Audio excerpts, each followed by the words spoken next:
এই মাসেই আল্লাহ রাব্বুল আলামিন আমাদের জন্য লাইলাতুল কদরের একটি রজনী রেখেছেন। লাইলাতুল কদরের রজনীতে আল্লাহ তাআলা পবিত্র কোরআনে কারীমকে নাজিল করেছেন, অবতীর্ণ করেছেন। পূর্ণাঙ্গ যে কোরআনে কারীম, এটা লাইলাতুল কদরের রাতে নাজিল করেছেন।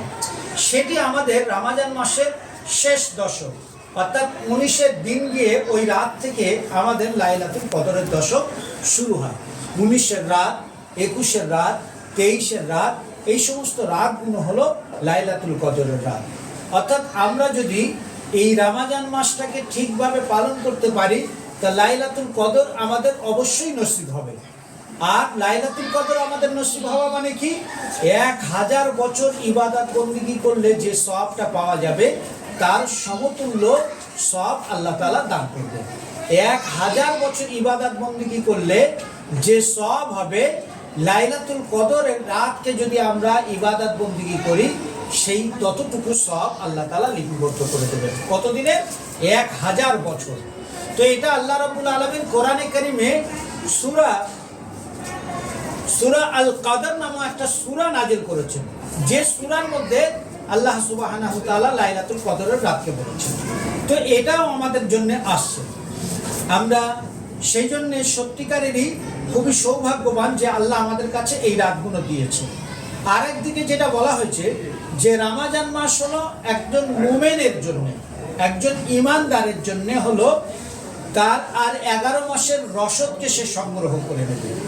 11 মাসের রসদ সংগ্রহ করার জন্য হলো রমজান মাস। রমজান মাস একজন ঈমানদার সে তার জীবনকে গড়ে নেবে, অর্থাৎ এটা হলো একটা ট্রেনিং এর মাস, একটা নিজেকে পরিশুদ্ধ করে নেওয়ার মাস, তাজাক্কি করে নেওয়ার মাস। সেই জন্যে আমি আজকের আপনাদের কাছে কোরআনে কারীমের সূরা হুজুরাত তেলাওয়াত করেছি। সূরা হুজুরাতটা হলো এরকম একটা সূরা যেখানে আমাদের নৈতিকতা শেখানো হয়েছে, যেখানে আমাদের নীতি শেখানো হয়েছে, যেখানে আমরা কেমনভাবে চলবো সেই জিনিসটাকে আল্লাহ তাআলা শিখিয়েছেন। তার কারণ সূরা হুজুরাত নাযিল হয়েছে প্রিয় নবী সাল্লাল্লাহু আলাইহি সাল্লামের উপরে। আর প্রিয় নবী সাল্লাল্লাহু আলাইহি সাল্লামের উপরে যারা খারাপ ব্যবহার করত, সেই জিনিসগুলো সূরা হুজুরাতে আল্লাহ উল্লেখ করেছেন এবং তার থেকে আমাদেরকে আল্লাহ রাব্বুল আলামিন বাঁচার জন্য বলেছেন। আমি সূরা হুজুরাত তেলাওয়াত করেছি, যার অর্থটা আমরা এখন শুনব। বিসমিল্লাহির রহমানির রহিম। হে তোমরা যাদের বিশ্বাস আছে, আল্লাহ ও রাসূলের চেয়ে অগ্রবর্তী হও না এবং আল্লাহ সম্পর্কে সতর্ক হও, নিশ্চয়ই আল্লাহ সর্বশ্রবণকারী ও সর্বজ্ঞাত। অর্থাৎ এখানে আল্লাহ এবং রসুলের অগ্রবর্তী হয়েও না। আল্লাহ এবং রসুলের অগ্রবর্তী হয়েও না মানে কি? আল্লাহ তার রসুলের দ্বারায় আমাদেরকে যতটুকু মানতে বলেছে, আমাদের ততটুকুই মানতে হবে। তার থেকে আগেও যাওয়া যাবে না, তার থেকে পিছিয়েও আসা যাবে না। সেই জন্য বলা হয়েছে যে তোমরা আল্লাহ এবং রসুলের অগ্রবর্তী হও না। অর্থাৎ রসুল আল্লাহ যা বলেছেন তার থেকে তোমরা বাড়াবাড়ি করো না। যতটুকু বলেছেন ততটুকুই তোমাদের মেনে নিতে হবে। রসুলের আগে এক কদম আগে তোমাদেরকে যাওয়া যাবে না। হে তোমরা যাদের বিশ্বাস আছে, তোমাদের কণ্ঠস্বর উপরে উঠাবে না নবীর কণ্ঠস্বরের চেয়ে, এবং তার সাথে উচ্চকণ্ঠে কথা বলো না, যেভাবে তোমরা একে অপরের প্রতি চিৎকার করো, পাছে তোমাদের কাজগুলো ব্যর্থ হয়ে যায়, তোমরা সে সম্পর্কে অসচেতন থাকো। এই 2 নম্বর আয়াতটা খুব গুরুত্বপূর্ণ একটি আয়াত, যেখানে আল্লাহ তাআলা ঈমানদারদেরকে ডেকে বলছেন, অন্য কাউকে ডেকে বলছে না। কিন্তু কোরআনে কারীমের ভাষ্য অনুযায়ী আল্লাহ তাআলা বিভিন্ন জায়গায় বিভিন্নভাবে মানুষদেরকে ডেকেছেন। কোন জায়গায় ডেকেছেন ইয়া আইয়ুহান নাস, হে মানব মণ্ডলী। কোন জায়গায় ডেকেছেন ইয়া আইয়ুহাল মুমিনুন। কোন জায়গায় ডেকেছে ইয়া আইয়ুহাল্লাযিনা কাফারু, হে কাফের সম্প্রদায়েরা। বিভিন্নভাবে আল্লাহ ডেকেছেন। আর এখানে আল্লাহ তাআলা ঈমানদারদেরকে ডেকে বলছেন, সম্বোধন করে বলছেন, তোমাদের কণ্ঠস্বরগুলো উপরে উঠাবে না। কার উপরে? নবীর কণ্ঠস্বরের উপরে তোমরা কণ্ঠস্বর উঠাবে না। অর্থাৎ আমাদের নবীজি সাল্লাল্লাহু আলাইহি সাল্লামের জীবদ্দশাতে কিছু মানুষ ছিল যারা নবীর সঙ্গেই থাকতেন, যারা নিজেদেরকে ঈমানদার বলতো, যারা নিজেদেরকে মুসলমান বলতো। আমরা যাদেরকে সাহাবা বলি, তাদের মধ্যে এই ধরনের বেশ কিছু আচরণ ছিল কিছু জনার, যারা নবীর কণ্ঠস্বরের উপরে কণ্ঠস্বর তুলত এবং নবীর আওয়াজের উপরে তারা উচ্চ আওয়াজে কথা বলতো। সেই জন্যই আল্লাহ তাআলা বলছে যে তোমরা আমার নবীর কণ্ঠস্বরের উপরে কণ্ঠস্বর তুলবে না, তোমরা আমার নবীর আওয়াজের উপরে আওয়াজ তুলবে না, তোমরা আমার নবীর সিদ্ধান্তের উপরে সিদ্ধান্তে টানবে না, তোমরা আমার নবীর সামনে চিৎকার চেঁচামেচিও করবে না, চিৎকার চেঁচামেচি করবে না নবীর সামনে। নবী যখন কাদের সামনে হাদিস বলতো, কাদের সামনে? ইমানদারদের সামনে। যেহেতু এখানে ইমানদারদের কথা বলা হয়েছে, এখানে কিন্তু কাফেরদের কথাটা বলা হয়নি, খুব গভীরভাবে ভাবতে হবে। ইমানদার যারা ছিল সেই সময়, যেহেতু প্রিয় নবী সাল্লাল্লাহু আলাইহি ওয়াসাল্লামের কাছে যখন ঈমান এনেছিল মানুষ, ওই সময়ে তাদের কিছু মানুষ ছিল পূর্ণাঙ্গভাবে রাসূলের কাছে আনুগত্য প্রকাশ করেছিল, কিছু মানুষ ছিল দোলুল্যমান ছিল, দেখি মোহাম্মদ সফল হবে না সফল হবে না, যদি সফল হয় তাহলে ঠিক আছে, যদি সফল না হয় তাহলে এর সঙ্গে আমরা যেভাবে মিশে রয়েছে এইভাবেই মিশে থাকবো, এরকম দোলুল্যমান অবস্থার মানুষগুলো ছিল। এই সূরার লাস্টের দিকে আল্লাহ তাআলা তাদের বর্ণনাটা করেছেন। সেই জন্য তারা প্রিয় নবী সাল্লাল্লাহু আলাইহি ওয়াসাল্লামের সামনে আপনার উচ্চ কণ্ঠে কথা বলতো। আর আল্লাহ তাআলা এখানে নিষেধ করলেন যে তোমরা চিৎকার করো না। চিৎকার করলে কি হবে? তোমাদের কাজগুলো অর্থাৎ তোমাদের আমলগুলো ব্যর্থ হয়ে যাবে, তোমাদের আমল সব ব্যর্থ হয়ে যাবে, তোমরা সে সম্পর্কে একদম অসচেতন আছো। অর্থাৎ আমরা যদি নবীর আওয়াজের উপরে আওয়াজ তুলি, নবীর সিদ্ধান্তের উপরে সিদ্ধান্তটা নিই, তাহলে আল্লাহ তাআলা আমাদের আমলগুলোকে নষ্ট করে দেবে। এখানে বাংলায় অর্থ বলেছে তোমাদের কাজগুলোকে ব্যর্থ করে দেবে। নিশ্চয়ই যারা তাদের কণ্ঠস্বর নিচু করে আল্লাহ এবং রাসূলের উপস্থিতিতে, তারাই হলো যাদের অন্তরকে আল্লাহ পরীক্ষা করেছেন। খোদা সম্পর্কে সতর্কতার বিষয়, তাদের জন্য থাকবে ক্ষমা ও এক বিরাট পুরস্কার। এই শ্রেণীর মানুষেরা, তাদের জন্য পুরস্কার আছে। কাদের জন্যে? যারা নবীর সামনে তাদের কণ্ঠস্বরটা নিচু রেখেছিল। অর্থাৎ তাদের কাছে যখনই কোনো কথা এসেছে, নবীজি সাল্লাল্লাহু আলাইহি ওয়াসাল্লামের কাছে যখনই কোনো কথা এসেছে আর নবীজি যখন তাদের সামনে বলেছে, তাদের মধ্যে কিছু শ্রেণীর মানুষেরা এরম ছিল, তারা এক কথায় বলতো সামিনা ও আতানা, আমরা শুনলাম এবং মেনে নিলাম। এই একটা শ্রেণীর মানুষ ছিল। এই শ্রেণীর মানুষদের মধ্যে কারা আছে? যেমন এই শ্রেণীর সাহাবাদের মধ্যে থেকে আমরা হযরতে বেলালকে পাবো, হযরতে খাব্বাব রাদিয়াল্লাহু তাআলা আনহুকে পাবো, যারা সাহাবা ছিলেন। এরা ছিল এই শ্রেণীর মানুষ যাদের উপরে নির্মম অত্যাচার করা হয়েছিল, তারপরেও তারা নবীর আনুগত্য থেকে এক চুলও সরিনে। তারা শেষ মুহূর্ত পর্যন্ত আহাদুন আহাদুন আহাদুন এই শব্দটা করেছে। হযরতে বেলালের বুকের উপরে পাথর চাপিয়ে দেওয়া হয়েছে, হযরত বিলালের বুকের উপরে পাথর চাপিয়ে দেওয়া হয়েছে উত্তপ্ত গরম বালুর উপরে, তারপরেও সে আহাদুন আহাদুন বলছে। ইসলামের প্রথম যে শহীদ ছিল একজন নারী ছিল, একজন মহিলা ছিল, তার নাম ছিল হযরতে সুমাইয়া। হযরত সুমাইয়াকে যখন তার দুটো পা বাঁধা হচ্ছে, তখনও সে আহাদুন আহাদুন বলছে। জানতে পারছে যে আমার নিশ্চিত মৃত্যু। কেন না, তার দুটো পা রশি দিয়ে বেঁধে দুটো উটের পায়ের সঙ্গে বেঁধে দিয়েছে, ওই উটটাকে দুই দিকে ছড়িয়ে দেবে। এটা তিনি জানতেন যে ওই উটটাকে ছড়িয়ে দেওয়া মানে তার শরীরটা দুটো ভাগে বিভক্ত হয়ে যাবে, নিশ্চিত মৃত্যু। তারপরেও হযরত সুমাইয়া আহাদুন আহাদুন মুহাম্মাদুন মুহাম্মাদুন এই শব্দটাই সে বলে যাচ্ছে। সেখানে তার ছেলে দাঁড়িয়ে আছে, তার স্বামী দাঁড়িয়ে আছে, তাদের সামনে তাকে অগ্নিভাবে শহীদ করা হয়েছিল। এটা কারা? এখানে আল্লাহ রাব্বুল আলামিন বলছে এরাই হলো তারা যাদের অন্তরকে আল্লাহ পরীক্ষা করেছেন খোদা সম্পর্কে সতর্কতার বিষয়। খোদা সম্পর্কে সতর্কতার বিষয়, তাদের জন্য থাকবে ক্ষমা ও বিরাট পুরস্কার। আমরা জানি যে এই সুমাইয়ার একটা ছেলে ছিল, যাকে আবু জেহেল গিয়ে তাকে বলেছিল যে বল লাত উজ্জা হবল এইটা বল। সে তখন তাদের সামনে ওই কথা বলেছিল, কিন্তু পরক্ষণে যখন সে নবীজি সাল্লাল্লাহু আলাইহি সাল্লামের সামনে গেল, নবীজি সাল্লাল্লাহু আলাইহি সাল্লাম তাকে বলছেন যে আল্লাহ তাআলা তোমার বিষয়টা জেনেছেন, আল্লাহ তোমাকে ক্ষমা করে দিয়েছেন, আল্লাহ তোমার বিষয়টা দেখেছেন এবং আল্লাহ তোমাকে ক্ষমা করে দিয়েছেন। তাহলে সে অন্তরে আল্লাহ, তার অন্তরের সতর্কতাটা এমন ছিল, খোদা সম্পর্কে এমন ছিল যে সে অন্তরে আল্লাহকে নিগুড়ভাবে বিশ্বাস করেছিল। সেই জন্য সে সামনাসামনি ওদের ভয়ে লাত উজ্জা হুবল বলেছিল। কিন্তু যখনই নবীর সামনে গেলেন, প্রিয় নবী সাল্লাল্লাহু আলাইহি ওয়াসাল্লাম সঙ্গে সঙ্গে তাকে বলে দিচ্ছেন যে আল্লাহ তোমার বিষয়ে দেখেছেন এবং আল্লাহ তোমাকে ক্ষমাও করে দিয়েছেন। তুমি এতে হতাশ হয়ে না। সে ভাবছিল যে নবীজি আমাকে কি বলবে না বলবে। তো এখানে আমরা দুটো চরিত্রের মানুষ দেখতে পেলাম। একটা চরিত্রের মানুষ তারা ঈমান এনেছিল, কিন্তু নবীর কণ্ঠের উপরে কণ্ঠ তুলেছিল, নবীর আওয়াজের উপরে আওয়াজ তুলেছিল। আর তাদের সম্পর্কে আল্লাহ তাআলা কি বললেন, যে তাদের আমলগুলোকে আল্লাহ নষ্ট করে দেবেন। আর একটা শ্রেণীর ঈমানদাররা যারা কি করেছিল, যাদেরকে আল্লাহ পরীক্ষা করে নিয়েছিল, যাদের অন্তঃকরণকে আল্লাহ পরীক্ষা করে নিয়েছিল, এবং তারা খোদা সম্পর্কে সতর্ক ছিল, আল্লাহ তাদের জন্য ক্ষমাও রেখেছে এবং পুরস্কার রেখেছে। নিশ্চয়ই যারা তোমাকে ডাকে ঘরগুলোর পিছন থেকে, তাদের বেশিরভাগই বিচার বুদ্ধি প্রয়োগ করে না। নিশ্চয়ই যারা তোমাকে ডাকে ঘরগুলোর বাইরে থেকে, অর্থাৎ নবীজি সাল্লাল্লাহু আলাইহি সাল্লাম বিশ্রাম নিচ্ছেন, নবীজি সাল্লাল্লাহু আলাইহি সাল্লাম বিশ্রাম নিচ্ছেন। আমরা বাড়িতে বলি না, যখন বাবা ঘুমায় বাচ্চারা চিল্লামিল্লি করে, মা কি বলে, তোমার বাবা ঘুমাচ্ছে, এখন চিল্লামিল্লি করো না, তোমার বাবা কষ্ট পাবে, তোমার বাবা এখন আরামের সময়, তোমার বাবা কষ্ট পাবে। মা ঘুমালে বাবা তার বাচ্চাদেরকে বলে, তোমার মা বিশ্রাম করছে সারাদিন পরিশ্রম করে, এখন চেঁচামেচি করবে না, তো আমার মা কষ্ট পাবে। ঠিক আল্লাহ তাআলা এইভাবেই আমাদেরকে শিক্ষা দিলেন যে রাসূলুল্লাহ সাল্লাল্লাহু আলাইহি ওয়াসাল্লাম যখন ঘরের মধ্যে থাকতেন, তখন কিছু মানুষ এসে রাসূলুল্লাহ সাল্লাল্লাহু আলাইহি ওয়াসাল্লামকে উত্ত্যক্ত করত, জেনে বুঝেই তারা উত্ত্যক্ত করত।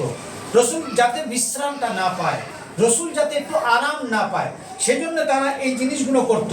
তাই আল্লাহ রাব্বুল আলামিন তাদেরকে বলছে যে তোমরা ঘরগুলোর পিছন থেকে ডাকাডাকি করবে না। আর যারা এটা করে তাদের কি, তাদের বিচার বুদ্ধির লোপ পেয়ে যায়। যদি তারা ধৈর্য ধরত, যতক্ষণ না তুমি তাদের জন্য বের হয়ে আসতে, এটি তাদের জন্য আরো ভালো হতো, এবং আল্লাহ সর্বক্ষমাশীল ও সর্বমমতাময়। একদম ওই চরিত্রটাই বলছে তাদেরকে, যে যদি তারা ধৈর্য ধরত এবং অপেক্ষা করত তোমার বেরিয়ে আসা পর্যন্ত, অর্থাৎ রাসূল বেরিয়ে আসা পর্যন্ত অপেক্ষা করত, আল্লাহ তাআলা কি বলছেন, যে তাদের কি করত, আল্লাহ তাদেরকে ক্ষমা করে দিতেন। আল্লাহ ক্ষমাশীল, সর্বমমতাময়। হে তোমরা যাদের বিশ্বাস আছে, যদি কোনো পাপাচারী ব্যক্তি তোমাদের কাছে কোনো সংবাদ আনে, তাহলে এর সত্যতা সম্পর্কে খোঁজ নাও, পাছে তোমরা ক্ষতি করে ফেলো কিছু ব্যক্তির অজ্ঞতার কারণে, আর এরপর অনুতপ্ত হয় ওই কারণে যা করে ফেলেছে। অর্থাৎ এখান থেকেও আমাদের একটা শিক্ষা আছে।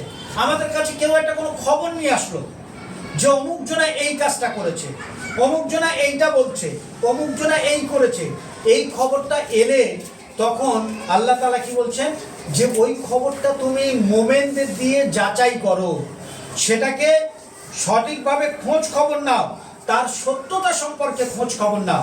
যদি তার সত্যতা সম্পর্কে খোঁজ না নিয়ে মন্তব্য করো, তাহলে সেটা তোমাদের জন্য গুনাহের কাজ হবে। জেনে রাখো যে আল্লাহ রসুল তোমাদের মাঝে আছে, যদি সে অনেক বিষয় তোমাদের মেনে চলে, তোমরা অবশ্যই কষ্টে পড়বে, কিন্তু আল্লাহ বিশ্বাসকে তোমাদের কাছে পছন্দনীয় করেছেন এবং এটি তোমাদের অন্তরের কাছে আকর্ষণীয় করেছেন, এবং তিনি তোমাদের কাছে ঘৃণা করেছেন বিশ্বাসহীনতা, সীমালঙ্ঘন, অবদ্ধতাকে। এরাই হলো যারা সঠিক মনের অধিকারী। আল্লাহর পক্ষ থেকে একটি অনুগ্রহ নিয়ামত, এবং আল্লাহ সর্বজ্ঞাত, সর্বপ্রজ্ঞাবান। যদি বিশ্বাসীদের দুটি দল, কি সুন্দর একটি কথা, যদি বিশ্বাসীদের দুটি দল পরস্পর যুদ্ধ করে, তাদের মধ্যে শান্তি সৃষ্টি করে দাও, তাদের মধ্যে কি করো, শান্তি সৃষ্টি করে দাও। কিন্তু যদি তাদের এক দল অন্য দলের উপর আগ্রাসন চালায়, তাহলে তার বিরুদ্ধে যুদ্ধ করো। যে আগ্রাসন চালায়, যতক্ষণ না পর্যন্ত না তা আল্লাহর আদেশের দিকে ফেরত আসে, এরপর যদি তা ফিরে আসে, তাদের মাঝে শান্তি প্রতিষ্ঠা করে দাও। পক্ষপাতহীনভাবে ও ন্যায় বিচার করো, নিশ্চয়ই আল্লাহ ন্যায়পরায়ণকে ভালোবাসেন। আমরা কি করি, আমরা আমাদের সমাজে যখন কোনো দুটো মুসলমান লড়াই করে, আমরা আজকের সামাজিক অনুযায়ী আমরা স্বার্থ দেখি, কার পক্ষে গেলে আমাদের স্বার্থ ভালো হবে, এইটা দেখে আমরা দুপক্ষের লড়াইটাকে আরো উপভোগ করি। আর আল্লাহ তাআলা কি বলছেন, যে তোমাদের নিজেদের মধ্যে যখন কোনো লড়াই হবে, তখন তাকে কি করো, তোমরা তার মীমাংসা করে দাও। কিভাবে মীমাংসা করবে, ন্যায়পূর্ণ মীমাংসা করবে, ন্যায়ভাবে মীমাংসা করবে, কোনো পক্ষপাতিত্ব করবে না। আমরা আমাদের সমাজে যদি দেখি, তাহলে গরিব মানুষের পক্ষ কেউ নেয় না, সব বড় লোকের পক্ষ নেয়, ধনী মানুষের পক্ষ নেয়। যার নাম যশ আছে তার পক্ষ নেয়, যার শক্তি আছে তার পক্ষ নেয়। আর আল্লাহ তাআলা কি বললেন, তোমাদের যাদের বিশ্বাস আছে, এই বিশ্বাসী মানুষরা তোমরা কি করবে, তোমরা করবে যে তোমাদের মধ্যে দুটো গ্রহ যখন লড়াই করবে, আর এই দুটো গ্রহ যদি লড়াইয়ের মধ্যে একটা গ্রহ লড়াই না থামে, তাহলে কি বলছে, সেখানে আল্লাহ তাআলা নির্দেশ দিচ্ছেন যে লড়াইয়ে বিরত হচ্ছে না তার বিরুদ্ধে লড়াই করো যতক্ষণ না সে বিরত হচ্ছে। তাহলে কি সুন্দরভাবে আল্লাহ আমাদেরকে ঠিক করে দিলেন। এবং সব থেকে মূল্যবান যে জিনিসটা এই আয়াতের মধ্যে বলেছেন যে পক্ষপাতহীন ভাবে, কারোর পক্ষ না নিয়ে পক্ষপাতহীন ভাবে ন্যায় বিচার করে, আর ন্যায় বিচারের মাধ্যম দিয়ে বিচার করবে। এর একটা নমুনা আমি উদাহরণ একটা দিতে পারি। একবার হযরত দ্বিতীয় খলিফা হযরত ওমর রাদিয়াল্লাহু তাআলা আনহুর সময়ে এক মহিলা সে এসেছে, এসে একটা বাচ্চার দাবিদার হচ্ছে, আর এক মহিলা এসে বলছে এই বাচ্চাটা আমার। দুজন মহিলার মধ্যে ঝগড়া হচ্ছে একটা বাচ্চাকে কেন্দ্র করে, এ বলছে আমার, ও বলছে আমার, এ বলছে আমার, ও বলছে আমার। এর মধ্যে হযরত ওমর বিচার করে ওই বাচ্চাটাকে একটা মহিলাকে দিয়ে দিল। তখন যার বাচ্চা সে মন খারাপ করে ওখান থেকে বার হচ্ছে, এমন সময় মাওলা আলী সেখানে প্রবেশ করছেন। মাওলা আলীর কাছে সেই মহিলা গিয়ে বললেন যে দেখুন আমার বাচ্চা, আমার ন্যায্য বাচ্চা, আমার বাচ্চাটাকে আমাকে না দিয়ে খলিফা ওকে দিয়ে দিয়েছে। তিনি গেলেন, যখন খলিফার কাছে ফের গেলেন, খলিফার কাছে গিয়ে মাওলা আলী বললেন যে এ দাবিদার হচ্ছে, আপনি কি বিচার করে দিয়েছেন? তো বললো তাহলে তুমি বিচার করে দাও। মাওলা আলী এবার বিচার করছেন, দুজনকে জিজ্ঞাসা করছে, বারবার একে প্রশ্ন করছে, ওকে প্রশ্ন করছে। যখন দুজনার দাবি থেকে সরছে না, তখন মাওলা আলী বললেন যে একটা তরোয়ার নিয়ে এসো, একটা তরোয়ার নিয়ে এসো। তরোয়ার এনে বললো কতলকারীকে ডাকলো, যারা কতল করে তাদেরকে ডাকলো, ডেকে বললো এই বাচ্চাটাকে মাঝখান থেকে ছিঁড়ে দাও, কেটে দাও। বাচ্চাটাকে মাঝখান থেকে ছিঁড়ে একে অর্ধেক দিয়ে দাও আর একে অর্ধেক দিয়ে দাও। যখন যার বাচ্চা নয় সে কিছু বলছে না, সে তখন চুপ করে আছে। আর যার বাচ্চা সে তখন কাঁদতে কাঁদতে বলছে মাওলা না না ওই বাচ্চাটাকে মারবেন না, ঠিক আছে ওকেই দিয়ে দেন, ওই মানুষ করুন। তখন মাওলা আলী বলছেন যে আসলে এই বাচ্চাটা হলো এই মহিলা, যে মহিলা ওই বাচ্চাটাকে কাটতে নিষেধ করছে, এই হলো হকদার।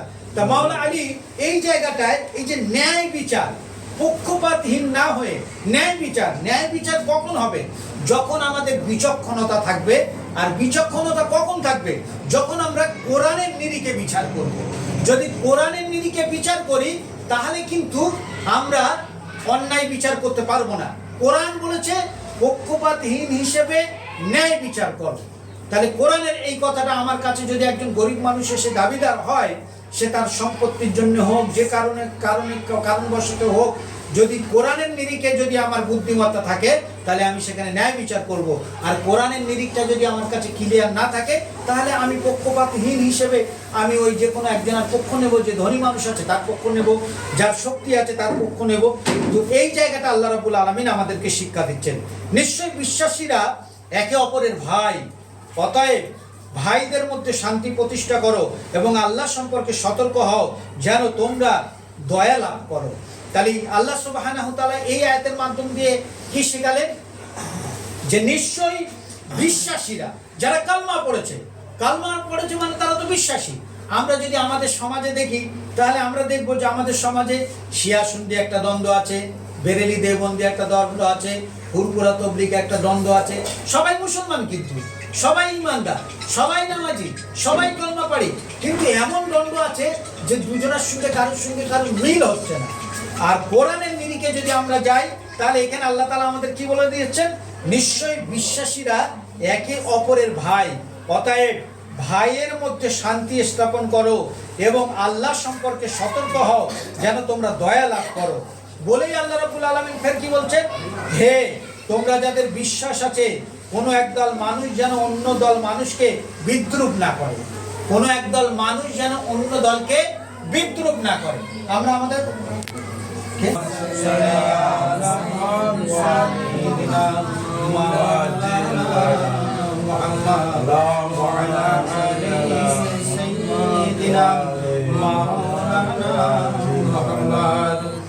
এই আয়াতটা শুধু আমি আলোচনা করব।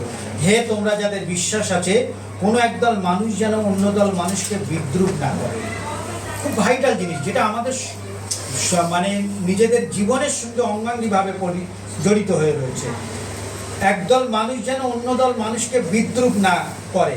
হতে পারে তারা তার চেয়ে ভালো, না নারীরা বিদ্রুপ করবে নারীদের, এমনও হতে পারে যে তারা তাদের চেয়ে ভালো। অর্থাৎ আমরা যাদেরকে বিদ্রুপ করছি, দেখা যাবে যে হয়তো যাদেরকে বিদ্রুপ করছি তারা হয়তো আমাদের থেকে ভালো। ঠিক তদ্রূপভাবে একজন নারী আর একটা নারীকে যে বিদ্রুপ করছে, সেই নারী হয়তো যে বিদ্রুপ করছে তার থেকে সে ভালো। সেটাই কোরআনে স্পষ্টভাবে বলে দিচ্ছে যে তোমরা বিদ্রুপ করো না। এমনও হতে পারে যে তারা তাদের চেয়ে ভালো।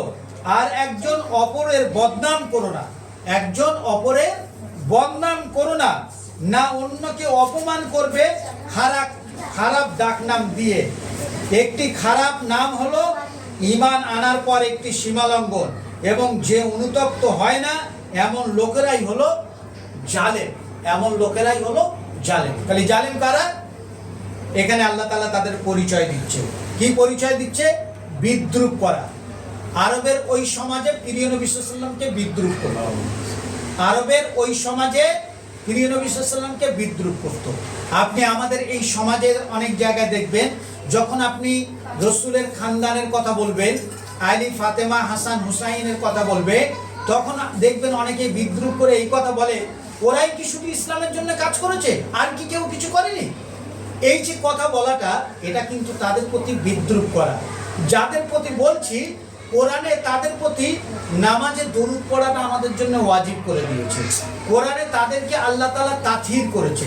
কোরআনে আল্লাহ তাআলা তাদের ভালোবাসা আমাদের জন্য ওয়াজিব করে দিয়েছে। যেমন নামাজ পড়া আমাদের জন্য ওয়াজিব, তাদের ভালোবাসাটাও আমাদের জন্য ওয়াজিব।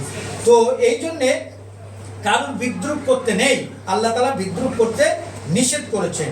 কাউকে অপমান করতে নেই, কাউকে বদনাম করতে নেই, কাউকে খারাপ নামে ডাকতে নেই, কোনো খারাপ নামে ডাকতে নেই।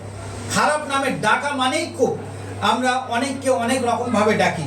আমরা দেখি যে বিভিন্ন সমাজে বিভিন্ন রকমভাবে ডাকি। একটা তবলিগ জামাতের মানুষকে একটা খারাপ নামে ডাকা হয়, একটা ফুরফুরাপন্থী মানুষকে একটা খারাপ নামে ডাকা হয়, একটা গামারি সাহেবের মুরিদানকে খারাপ নামে ডাকা হয়। না, আল্লাহ তাআলার যদি আমরা ইমানদার বান্দা হই, তাহলে আমাদেরকে পরহেজ করতে হবে। কাউকে খারাপ নামে ডাকা যাবে না, কাউকে বিদ্রুপও করা যাবে না। যদি করা হয় তাহলে কি হবে? আল্লাহ রাব্বুল আলামিন কি বলছেন? সে হলো জালেম। জালেম মানে অত্যাচারী। আর অত্যাচারীদেরকে আল্লাহ তাআলা কখনো ক্ষমা করেন না। হে তোমরা যাদের বিশ্বাস আছে, বেশিরভাগ সন্দেহ পরিত্যাগ করো। সন্দেহটাকে একদম সম্পূর্ণ পরিত্যাগ করতে হবে। সন্দেহ করা মানে খুব খারাপ জিনিস। সন্দেহের মধ্যে থেকে একটা সংসার ভেঙে যায়, সন্দেহের মধ্যে দিয়ে ভাই ভাই বিচ্ছেদ হয়ে যায়, সন্দেহের মধ্যে থেকে মা বাবার সঙ্গে সম্পর্ক নষ্ট হয়ে যায়। ফলে এই সন্দেহ থেকে আল্লাহ তাআলা আমাদেরকে দূরে থাকতে বলেছে। সেই জন্য আল্লাহ তাআলা ঈমানদারদেরকে ডেকে বলছেন যে বেশিরভাগ সন্দেহ পরিত্যাগ করো। নিশ্চয়ই কিছু সন্দেহ হলো গুনাহ, এবং গুপ্তচর বৃত্তি করো না, অথবা বদনাম করো না পরস্পরের অগোচরে। তোমাদের মধ্যে কেউ কি পছন্দ করবে তার মৃত ভাইয়ের গোশত খাওয়াকে? তোমাদের মধ্যে কেউ কি পছন্দ করবে তোমাদের মৃত ভাইয়ের গোশত খাওয়াকে? তোমরা তা ঘৃণা করবে। আল্লাহ সম্পর্কে সতর্ক হও, নিশ্চয়ই আল্লাহ সর্বকোমল ও সর্বমমতাময়। তোমরা কি কেউ তোমাদের ভাইয়ের গোশত খেতে পছন্দ করবে? করবে কি? নিজের ভাইয়ের গোশত খেতে পছন্দ করবে? নিজের মৃত ভাইয়ের গোশত খেতে পছন্দ করবে? তাহলে নিজের মৃত ভাইয়ের গোশত খেতে যদি না পছন্দ করো, সেটা যদি পছন্দ না হয়, তাহলে কি করতে হবে? কাউকে বদনাম করা যাবে না, কারোর পিছনে গীবত করা যাবে না, যেটা আমরা করি বেশি, তাই না? ওই মেয়েটা ওই রকম, মেয়েটা বদমাইশ, ও ওই রকম, ও এই রকম, এ অমুক, সে তমুক, এইরকম একদম করাই যাবে না। আর সব থেকে বড় জিনিস হলো সন্দেহ করা। ও আমার প্রতি হিংসা করে, ও আমার প্রতি হিংসা করে। এক একটা সমাজে এক এক রকম ভাবে আছে। কি? ও আমার ক্ষতি করার জন্য না জাদু করেছে, ও আমার ক্ষতি করার জন্য তাবিজ করেছে, এইরকম ভাবে সন্দেহ করে। বিভিন্ন জায়গায় বিভিন্ন রকম ভাবে সন্দেহ আছে। সেই জন্যে আমাদেরকে এই সন্দেহ মুক্ত থাকতে হবে। আমাদের কাউকে গীবত করা যাবে না, কাউকে বদনাম করা যাবে না, কাউকে খারাপ নামে ডাকাও যাবে না। কাউকে খারাপ নামে ডাকা যাবে? খারাপ নামে ডাকলে কি হবে? যদি আমরা এই কাজগুলো করি, কাউকে গীবত করি, কাউকে সন্দেহ করি, কাউকে বিদ্রুপ করি, কারোর পিছনে কথা বলি, কারোর প্রতি সন্দেহ পোষণ করি, কারণ আর পেতে কথা শুনি, ও বুঝি আমার সম্পর্কে কিছু বলছে, এই তুমি একটু যাও তো, মনে হচ্ছে ও আমার সম্পর্কে কিছু বলছে। এরকম আমরা করি না? এই জিনিসগুলো যদি আমরা করি, আল্লাহ তাআলা কি বলেছেন আমাদের, যে তারা হলো জালেম। তারা কি? জালেম। আর জালেম মানে অত্যাচারী। জালেম মানে কি? অত্যাচারী। এই কাজগুলো করা মানেই অত্যাচার করা। আর অত্যাচার করলে আল্লাহ তাআলা তাদেরকে ক্ষমা করবেন না। সে যাই করুক না কেন, আল্লাহ তাআলা কাউকে ক্ষমা করবে না। তাহলে আমরা কারোর আর গীবত করব না, কারোর নিন্দা করব না, কারোর পিছনে কটূক্তি করব না, কারোর সম্পর্কে বিদ্রূপ করব না। এই জিনিসগুলো থেকে আমরা সবাই নিজেদেরকে পরহেজ করব। আর এই জিনিসগুলো যদি আমরা পরহেজ করতে পারি, তাহলে কিন্তু আমরা আল্লাহ এবং রসুলকে মেনে চলতে পারবো। আর যদি আমরা এই জিনিসগুলো না করতে পারি, তাহলে আমরা আল্লাহ এবং রসুলকে অমান্য করলাম। আর আল্লাহ আর রসুলকে অমান্য করা মানে আমরা জালেমে গণ্য হয়ে যাব। আর জালেমে গণ্য হওয়া মানে আল্লাহ আমাদেরকে আর কোনো কিছুতেই ক্ষমা করবেন না, আমরা ক্ষমা থেকে মাহরুম হয়ে যাব। তাই আল্লাহ তাআলার কাছে আমরা সবাই দোয়া করব যে আল্লাহ, তোমার পবিত্র কালামুল্লাহ শরীফ থেকে, সূরা হুজুরাত থেকে আমরা যে কথাগুলো শিখেছি, যে তোমার নবীর আওয়াজের উপরে আওয়াজ তুলতে নেই, এটা কেমন? আমরা আজকের মসজিদে গেলে নীরবতা পালন করি। কেন নীরবতা পালন করি? রসুল বলেছে মসজিদে এসে চেঁচামেচি করবে না, মসজিদে নীরবভাবে থাকবে। মসজিদে নীরবভাবে বসে থাকা এটা একটা ইবাদত। কিন্তু মসজিদে গিয়ে চুপচাপ বসে থাকা এটাও হলো একটা ইবাদত। বাবা মায়ের সামনে শান্তভাবে বসা এটা একটা ইবাদত। বাবা মায়ের সঙ্গে চিল্লাবিল্লি করা হলো, এটা হলো গুনার কাজ। আর বাবা মায়ের সামনে চিল্লাবিল্লি না করে শান্তভাবে বসা, এটা হলো একটা ইবাদত। তো এই আল্লাহ তাআলা তার রসুলের মাধ্যম দিয়ে এই বিধানগুলো আমাদেরকে দিয়েছে, যেটা কোরআনে কারিমে আল্লাহ তাআলা সুন্দরভাবে লিপিবদ্ধ করে দিয়েছে। আমরা যদি পবিত্র কোরআনগুলো পড়তে পারতাম, তাহলে আমাদের চারিত্রিক গুণাবলীর মধ্যে যে সমস্ত খারাপি রয়েছে, সেগুলো কিন্তু আমরা দূর করে ফেলতে পারতাম।